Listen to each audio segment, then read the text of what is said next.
अस्सलाम वालेकुम। This is Mohammad Tayyab. आज हमने अपना नेक्स्ट लेक्चर डिस्कस करना है कार्बोहाइड्रेट।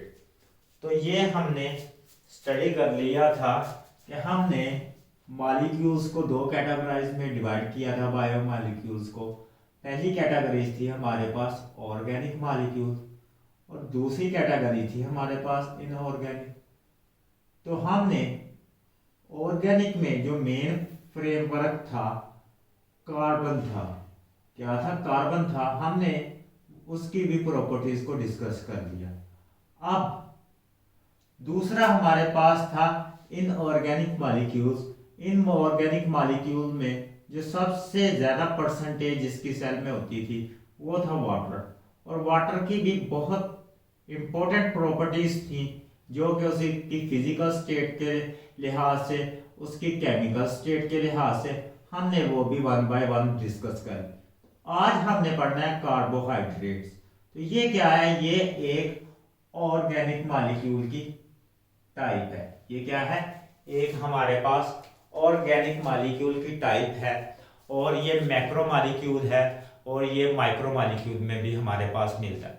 तो पहले हम इसके ओरिजिन के ऊपर डिस्कशन करते हैं कि ये इसकी अक्रेंस जो है वो कितनी वैल्यूएबल है। तो सबसे पहले इसकी अक्रेंस की वजह से ये तो सभी लिविंग ऑर्गेनिज्म की बॉडी में होता है, ठीक है, found in all living organism body. अब हमें पता है कि लिविंग ऑर्गेनिज्म की जो बॉडी है, ठीक है, वो किससे मिलकर बनी होती है? वो सेल से मिलकर बनी होती है। अगर वो यूनिसेलुलर होंगे तो वो सिंगल सेल होगा और अगर मल्टी सेलुलर होंगे तो वो क्या होगा? एक से ज्यादा सेल होंगे। तो ये इसकी जो लिविंग ऑर्गेनिज्म, इसका जो प्रोमिनेंसी है, ये इस बात को जाहिर करती है कि ये हर सेल में मौजूद है। मीन केस की इंपॉर्टेंस जाहिर करती है, ये लिविंग ऑर्गेनिज्म के बॉडी के हर सेल में मौजूद होता है। तो प्रेजेंट इन ऑल सेल। अब किस वजह से प्रेजेंट होता है? ठीक, किस वजह से प्रेजेंट होता है? क्योंकि ये हमारी बॉडी में जो लिविंग सेल्स हैं उनकी बॉडी में क्या फंक्शंस भी परफॉर्म करता है और क्या उनका स्ट्रक्चर बनाने में भी हेल्प देता है। तो ये इसकी इंपॉर्टेंस क्या है अब हमने डिस्कस कर ली कि ये क्या है, ऑल ऑर्गेनिज्म में पाया जाता है और ऑर्गेनिज्म सेल से मिलकर बनते हैं। या तो यूनिसेलुलर होंगे या मल्टी सेलुलर। अगर मल्टी सेलुलर है तो एक से ज्यादा सेल से मिलकर बने हैं। तो जो सेल है वो लाइफ का बेसिक यूनिट है। तो ये बेसिक यूनिट में भी पाया जाता है, सबसे ज्यादा इंपॉर्टेंस रखता है क्योंकि ये स्ट्रक्चरल फंक्शन भी परफॉर्म करता है और हमारे पास दूसरा फंक्शनल काम भी करता है। तो ये स्ट्रक्चर के लिहाज से भी इंपॉर्टेंट है और फंक्शन के लिहाज से भी इंपॉर्टेंस है। तो हमने इसको स्ट्रक्चर के लिहाज से भी डिस्कस करना है और हमने इसके फंक्शन के लिहाज से भी डिस्कस करना है। तो स्ट्रक्चर के लिहाज से ये किस तरह इंपॉर्टेंट है? स्ट्रक्चर के लिहाज से हमारे पास ये सेल्स के मुख्तलिफ कंपार्टमेंट बनाता है, वो भी हम डिस्कस करेंगे कि ये किस तरह डिफरेंट कंपार्टमेंट बनाता है और ये कौन से फंक्शन परफॉर्म करता है, वो भी हम डिस्कस करेंगे। सबसे पहले हम देख लेते हैं कि जो हमारे पास हम शुरू से 9th या 10th क्लास में कार्बोहाइड्रेट की टाइप्स पढ़ते आ रहे हैं, वो टाइप्स हमें कहां से मिलती हैं। तो सबसे पहले एक कार्बोहाइड्रेट की हमने टाइप्स को डिस्कस कर लेते हैं जो जनरली हम पढ़ते आ रहे हैं, जो हम जनरली पढ़ते आ रहे हैं पिछली क्लासेस में, उसको डिस्कस कर लेते हैं। इसने इंट्रो में वही बताई। सबसे पहले कार्बोहाइड्रेट की जो टाइप्स हैं जनरली कोई रूल के तहत नहीं है इनको डिवाइड किया गया, इनकी प्रॉपर्टीज के तहत। कहां भाई? पहली टाइप है हमारे पास सेलुलोज। सेलुलोज का नाम सुना होगा, सुनते ही हमारे पास क्या आता है? सेल वॉल का जिक्र आता है कि जो प्लांट सेल वॉल है वो किससे मिलकर बनी होती है? वो सेलुलोज से मिलकर बनी होती है। मीन के ये किसमें पाया जाता है? प्लांट सेल वॉल में। तो प्लांट सेल वॉल का ये मेजर हिस्सा होता है सेलुलोज। उसके अलावा जो हमारे पास क्या है? कॉटन है। कॉटन जिसको आप रुई कहते हैं, जो हमारे पास कॉटन है वो भी क्या है 99% किससे बनी होती है, वो भी कार्बोहाइड्रेट से बनी होती है, और ये सेलुलोज होता है जो कि कपड़े बनाने के काम आता है। उसके बाद जो हमारा पेपर इंडस्ट्री है वो किस पे रन होता है, वो कॉटन पे रन होता है, यानी कि वो भी क्या है, वो भी कार्बोहाइड्रेट से बनता है, यानी कि हमारे पास पेपर भी क्या है, पेपर में भी बनाने के लिए क्या यूज हो रहा है, वो भी कार्बोहाइड्रेट है। दूसरा हमारे पास इसकी टाइप्स है स्टार्च, ठीक।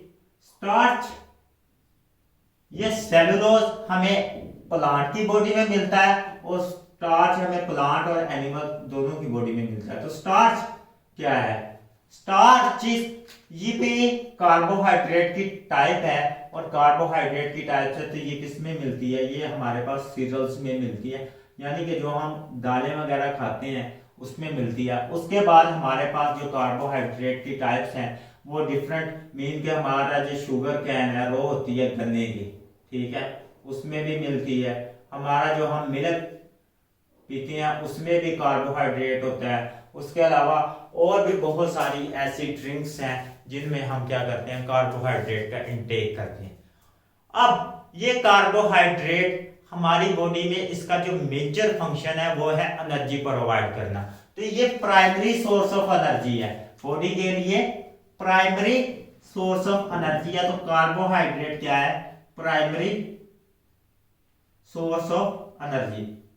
हमें पता है कि फोटोसिंथेसिस के अमल में क्या सिंथेसाइज होता है हमारे पास, वो होता है कार्बोहाइड्रेट। तो कार्बोहाइड्रेट में क्या होती है, लाइट एनर्जी सोर्स होती है, स्टोर होती है। तो हमारे पास जो इसका मतलब जब एनिमल्स कार्बोहाइड्रेट प्लांट से ऑब्टेन करते हैं तो इनके पास क्या होता है, ये प्राइमरी सोर्स ऑफ एनर्जी। हम रिस्पायरेशन में भी स्टडी करते हैं कि हम ग्लूकोज को ब्रेक डाउन करते हैं और उससे क्या करते हैं, एनर्जी हासिल करते हैं। कुछ एनर्जी हम एटीपी की फॉर्म में स्टोर कर लेते हैं, और कुछ एनर्जी हम क्या करते हैं, अपने फंक्शन को, डिफरेंट फंक्शन को परफॉर्म करने के लिए यूज कर लेते हैं। ये हमने इसका फंक्शन पढ़ लिया, इसका एनर्जी पढ़ लिया, ठीक। अब हमने इसको डिस्कस कर लेते हैं on the basis of their sources. इसका प्राइमरी सोर्स, ये तो इसका जो प्राइमरी सोर्स है एनर्जी है, ये हमें एनर्जी प्रोवाइड करता है, और हम इसे किस रिसोर्स से हासिल करते हैं, किस जराए से हासिल करते हैं। तो इसका जो प्राइमरी सोर्स है हमारे पास ये है, हमें एनर्जी का प्राइमरी सोर्स है, और हम जिससे कार्बोहाइड्रेट हासिल करते हैं, प्राइमरी सोर्स ऑफ कार्बोहाइड्रेट, ठीक। ये था primary source of energy carbohydrate है, और कार्बोहाइड्रेट का प्राइमरी सोर्स, ठीक है, वो क्या है, primary source of energy carbohydrate था, और प्राइमरी सोर्स ऑफ कार्बोहाइड्रेट वो ग्रीन प्लांट होंगे। प्राइमरी सोर्स ऑफ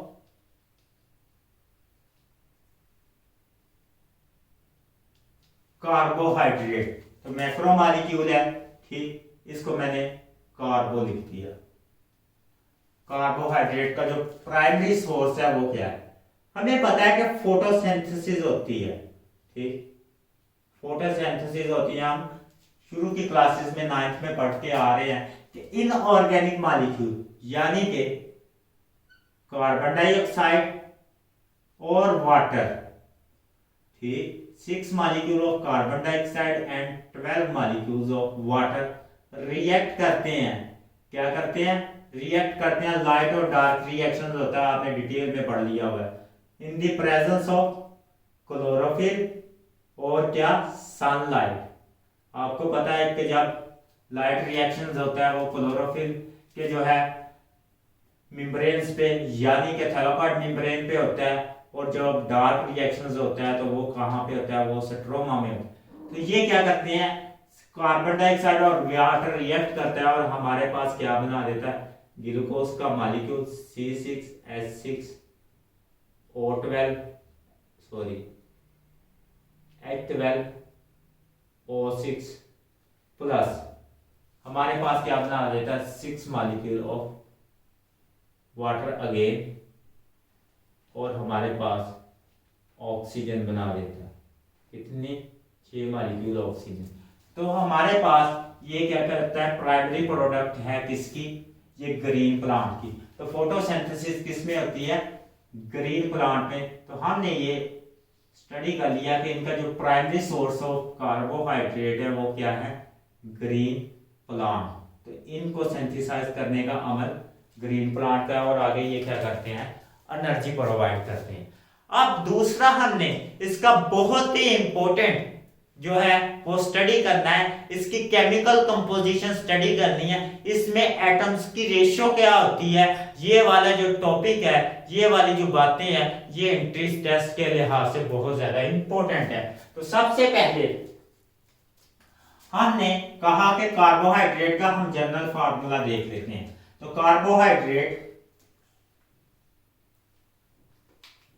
कार्बोहाइड्रेट को मैं लिखने लगा हूं, कार्बोहाइड्रेट की कंपोजिशन, ठीक, मीन के कंपोजिशन में क्या आ जाएगी, कौन कौन से एटम्स हैं और उनकी रेशो क्या है, कार्बोहाइड्रेट की कंपोजिशन, और इसका फार्मूला भी आ जाएगा कि अगर रेशियो हमें पता होगी तो ये कंपोजिशन में हमारे पास क्या आ जाएगा, कार्बोहाइड्रेट का फार्मूला भी आ जाएगा।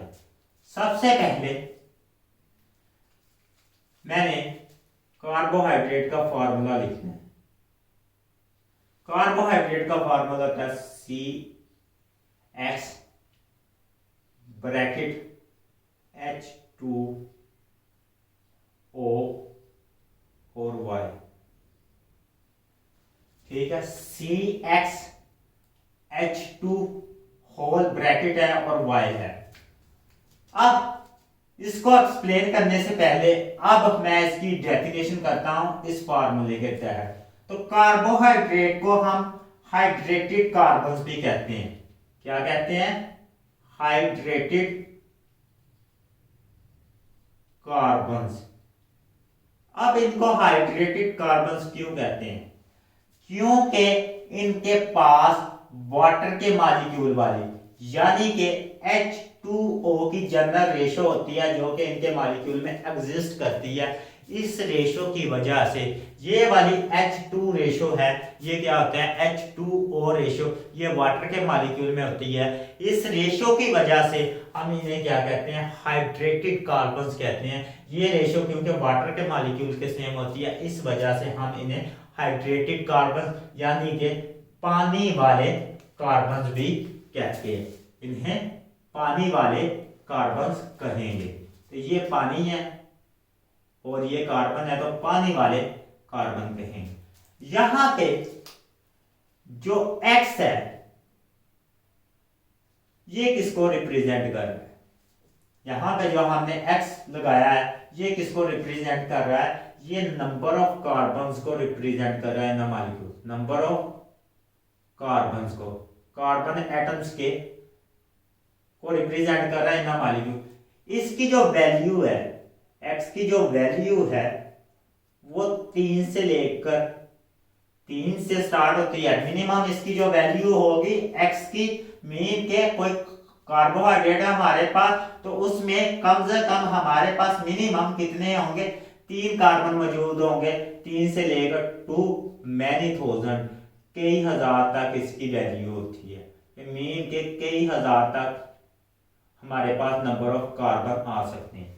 अब Y, ठीक, अब Y को भी डिस्कस करते हैं। Y क्या है, ये है नंबर्स ऑफ वाटर मॉलिक्यूल, यानी कि नंबर ऑफ हाइड्रोजन और वाटर की जो रेशो है वो है नंबर ऑफ, मैं इसको सिंपल करने के लिए नंबर ऑफ वाटर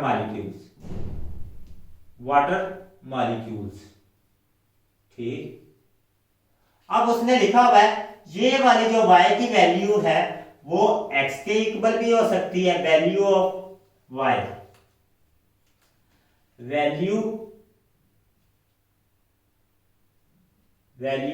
ऑफ, ठीक है, Y की क्या, वो X के इक्वल भी हो सकती है और या कोई डिफरेंट होल नंबर भी हो सकता है कि मीन के जितनी मॉलिक्यूल में X की वैल्यू हो है उतनी ही Y की वैल्यू हो, या डिफरेंट होल नंबर हो सकता है हमारे पास, इस ये भी शर्त है, ठीक। ये हम एक्सप्लेन करेंगे नेक्स्ट लेक्चर में कि ये वैल्यू किसको, तो ये बस ये आप बातें याद रख लेंगे, ये डिफरेंट होल नंबर भी हो सकता है। तो हमने यहाँ पे डिस्कस कर लिया कि इसको हाइड्रेटेड कार्बन्स भी कहते हैं और इसके पास क्या होती है, एक्स की वैल्यू होती है। और हमने ये डिस्कस कर लिया कि ये कहाँ से हमें प्राइमरी सोर्स इनका कहाँ है, वो है ग्रीन प्लांट। और ग्रीन प्लांट क्या करते हैं, इनको फोटोसिंथेसिस के जरिए सिंथेसाइज करते हैं। तो अब इसकी एक बहुत ही ज्यादा इंपॉर्टेंट इसने केमिकल डेफिनेशन की है। ये थी इसकी नॉर्मल डेफिनेशन जो कि इसने अटल को नजर रखते हुए हाइड्रेटेड कार्बन्स कह दिया। लेकिन जो इसकी ओरिजिनल डेफिनेशन है, जो इसकी सॉलिड डेफिनेशन है, जो केमिस्ट्री में मानी जाती है, तो अब हम उसकी वो डेफिनेशन करने लगे। सबसे पहले इसकी डेफिनेशन, उसको अंडरस्टैंड करेंगे, कंप्लीट अंडरस्टैंड करेंगे डेफिनेशन। पहले मैंने इसका इंट्रोडक्शन दे दिया, अब मैं इसकी डेफिनेशन करूंगा और डेफिनेशन को एक्सप्लेन करूंगा ताकि आपको इसकी कंप्लीट समझ आ जाए कि ये डेफिनेशन में ये कहना चाह रहा है तो कार्बोहाइड्रेट आर पॉलीहाइड्रोक्सी, ठीक है, पॉलीहाइड्रोक्सी मीन के इनमें हाइड्रोक्सल ग्रुप होगा, हाइड्रोक्सी एल्डिहाइड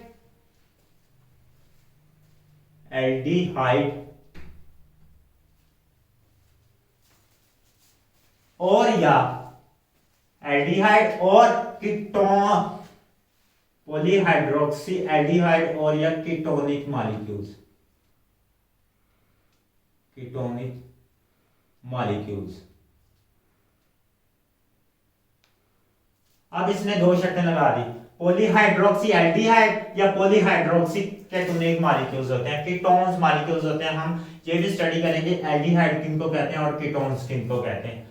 दूसरा इसने क्या कहा है, दूसरी उसकी डेफिनेशन उसने यही की है कि मैक्रोमॉलिक्यूल्स, ऐसे मैक्रोमॉलिक्यूल्स जो कि हाइड्रोलिसिस पे, मैक्रोमॉलिक्यूल्स जो कि हमारे पास हाइड्रोलिसिस पे क्या दे, दो मॉलिक्यूल दें, या तो वो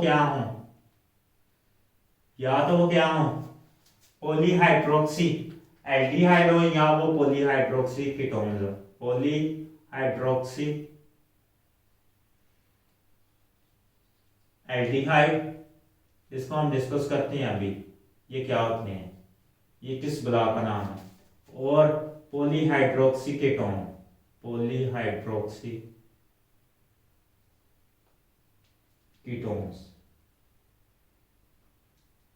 कौन से प्रोसेस से, हाइड्रोलिसिस के प्रोसेस से। ये मैक्रोमॉलिक्यूल किस प्रोसेस से गुजरे, हमारे पास हाइड्रोलिसिस, हाइड्रोलिसिस कहते हैं ऐसी ब्रेकडाउन जिसमें वाटर का मॉलिक्यूल यूटिलाइज हो। हम आगे जाके ये टर्म कंप्लीट अंडरस्टैंड करेंगे कि हाइड्रोलिसिस किसको कहते हैं। तो ये इसका फंक्शन क्या है, ये हम कंप्लीट इसको स्टडी करेंगे। तो पहले हम पॉलीहाइड्रोक्सी एल्डिहाइड और पॉलीहाइड्रोक्सी कीटोन को स्टडी करें। तो हम इसका सिंपल एक 3 कार्बन शुगर लेते हैं, 3 कार्बन शुगर लेते हैं क्योंकि मिनिमम 3 कार्बन होते हैं। ये इंट्री टेस्ट में सवाल आ जाता है कि कितने मिनिमम कार्बन हो सकते हैं। तो इसके साथ ठीक हम एक हाइड्रोक्स एल्डिहाइड ग्रुप लगा देते हैं, H, ठीक, हमारे पास OH, H, H, OH और H, ठीक।